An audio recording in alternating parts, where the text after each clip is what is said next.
when Australia was reeling at 76 for 7 in their World Cup League fixture against Pakistan, a small part of me really wished that Pakistan could actually go through with it and seal the win. Games like that are so important for the health of a World Cup where everyone unanimously agrees that anyone can beat anyone on their given day. It was an incredible capitulation by the Australian top order and middle order. 7 wickets were down within the power play, and at one point it looked like this Australian innings would wind up within the 100-run mark, which was the perfect level for Pakistan's batters, which aren't exactly the strongest unit in this tournament, to really come back in and register their first win of the tournament. But in between all of this, in front of all this, in between our fantasies and reality, stood Beth Mooney. We know Beth Mooney to be a character who can grind out a win from any impossible situation. Leave victories aside, right? Who can at least grind out a resurrection from any given match situation. And that's exactly what she did in her first ever game at the Premadasa Stadium in this format. In fact, her first ever game in Sri Lanka in this format. She scored her 5th ODI century, and this easily has to be somewhere on top in her favourites pile, as she herself admitted, as she helped Australia recover from 76 for 7 to 221 for 9. And while we sit and wax eloquent about Beth Mooney, we should not forget about the crucial support innings played by Garth and Alana King. Alana King, of course, went on to score her half century, which is the first by a number 10 batter and the highest score by a number 10 batter as well. Plenty of records fell because of these two partnerships, especially the Alana King Beth Mooney one. But what we need to take away from this game is a batting masterclass that Beth Mooney put on against quality spin bowling and against testing conditions where the ball wasn't rising enough. The first 7 Australian batters, the first 7 Australian wickets to fall, we saw a lot of urgency in trying to get going. Alyssa Healy, of course, keeping with her tried and tested. Actually, at this point, I don't know if I want to call it tried and tested because her returns haven't been that good, but her designated role is to start going from the word go. It didn't work. She holed out despite starting quite fluently, and then it was just downhill from there till that 76 for 7 mark.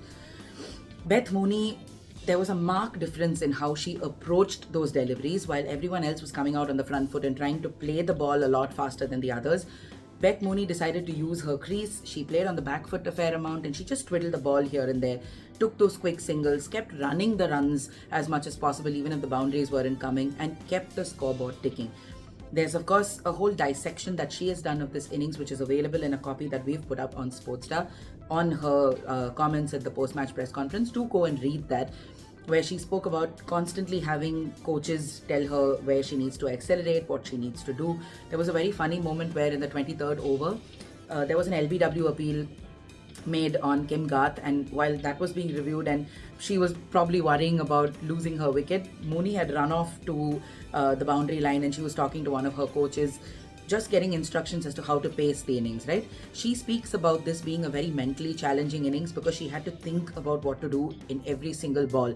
And imagine you're doing that for 42 overs. She batted for close to 3 hours. What was a monumental effort and easily one of the best knocks we've seen in this World Cup. There have been, I think if I have my numbers correct, there have been 4 centuries. You've had Sophie Devine, Tasmin Brits, Ashley Gardner and Beth Mooney, and this, honestly, not because I was there to watch it, but I think this has to be the best century that has been scored in this tournament so far.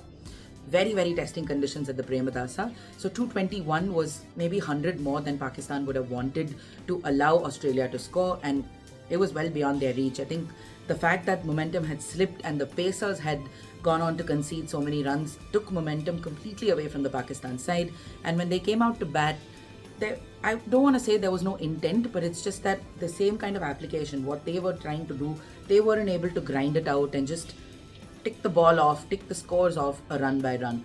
It was a very gettable target. 221 on any other day, Pakistan would have welcomed it. I think they would have embraced it with open arms, but it just wasn't their day. Yet again, Sidra Amin happened to top score, and she and the tail, I think, gave a little bit of resistance, but it was too little. And against an Australian lineup like this, which had the momentum of really recovering till there and has a brilliant seam attack, Megan Schutt, Annabelle Sutherland, Garth, they were incredible in that second innings. There was plenty of swing even under the lights for bowlers there. So they made best use of conditions and left Colombo with 2 points in the bag.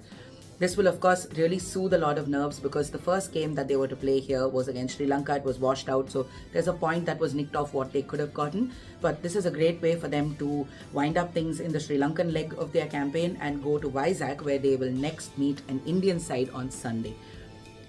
There's so much is going to be happening in Vizag. Of course, India plays South Africa on Thursday, October 9th, and that's another important game to keep an eye on. I'm sure both these teams were watching the Australia-Pakistan game as well, just to sort of see how incredible this Australian side is. They're able to grind a win out of any situation, which is probably what keeps these top-tier sides apart from the rest, right? So it's been an interesting day of World Cup cricket, and there's a lot of other dissections to come, but I think the focus today would be India-South Africa. Plenty on offer here. India will want to get its Vizag leg done with the maximum number of points that it can take away from here, given that the opponents now start getting difficult and the tournament is moving into that midway mark. Net run rate, of course, is a huge consideration for a lot of teams with these kind of victories. Australia has boosted its net run rate with this 107 odd run win against Pakistan. We will, of course, bring you complete coverage of India, South Africa, India, Australia, and every other game in the Women's World Cup. Do log on to Sportstar, and we'll meet you in the next video.